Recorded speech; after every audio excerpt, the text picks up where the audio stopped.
A few years back, I chose the best baseball card from each year, and the 1986 Topps Don Mattingly came out on top.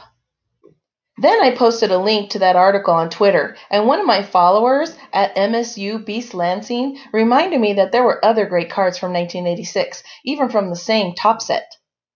Faced with this evidence, I was forced to reconsider, yes again, my self-imposed restrictions. Limit the number of catchers, limit the number of Cincinnati Reds among them. But this is a card I somehow haven't seen often in my life, and it's quite striking. Diaz has thrown off his mask and is knee-deep in a home plate dust-up as Tom Herr of the St. Louis Cardinals slides in feet first. The bright red cards and Reds helmets look almost identical to each other, and since we can only see the backs, you might think the two combatants toiled for the same team, if not for Diaz's slightly grayer uniform. One of the great things about looking through old baseball cards in this electronic age of ours is that it usually only takes a few keystrokes to find out a whole lot more about what's going on in the pictures that were such a mystery to us as children. Now, if you're the type who doesn't want to see behind-the-scenes snippets from Star Wars because it will spoil the illusion, you should probably stop watching now. But if you're interested in the context of this Dia-Her play, I can probably provide some insight. On September 4th, 1985, the Reds were in St. Louis to take on the Cards at Busch Stadium in the last of a three-game set.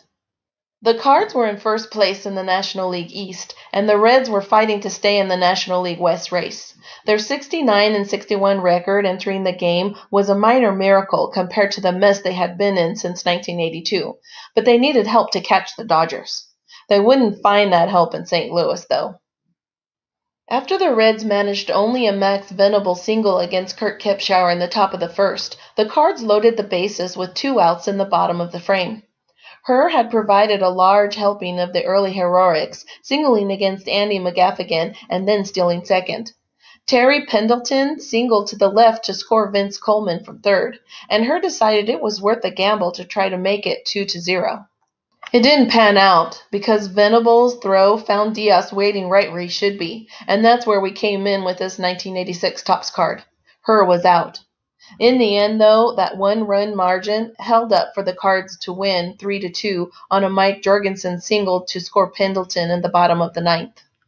St. Louis, of course, went on to lose a controversial World Series to the Kansas City Royals, while the Reds made a late push but came up 5.5 games short for the division.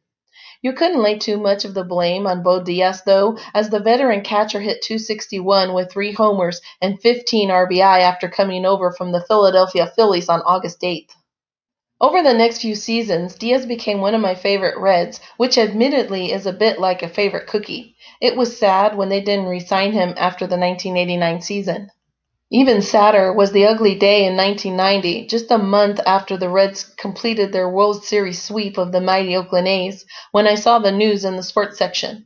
On November 23rd, Diaz had been adjusting a large satellite dish on the roof of his home in Venezuela when something went wrong. The apparatus slipped or shifted or just fell, and it crushed Diaz's neck and skull, killing him instantly.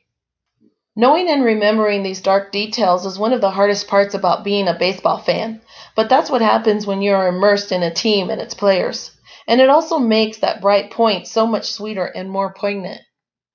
Bright points like the 1986 Topps Bo Diaz card with a cameo by Tommy Herr. It's the best the set has to offer. Like our video? Then like our videos and subscribe to our channel. WaxPackGods.com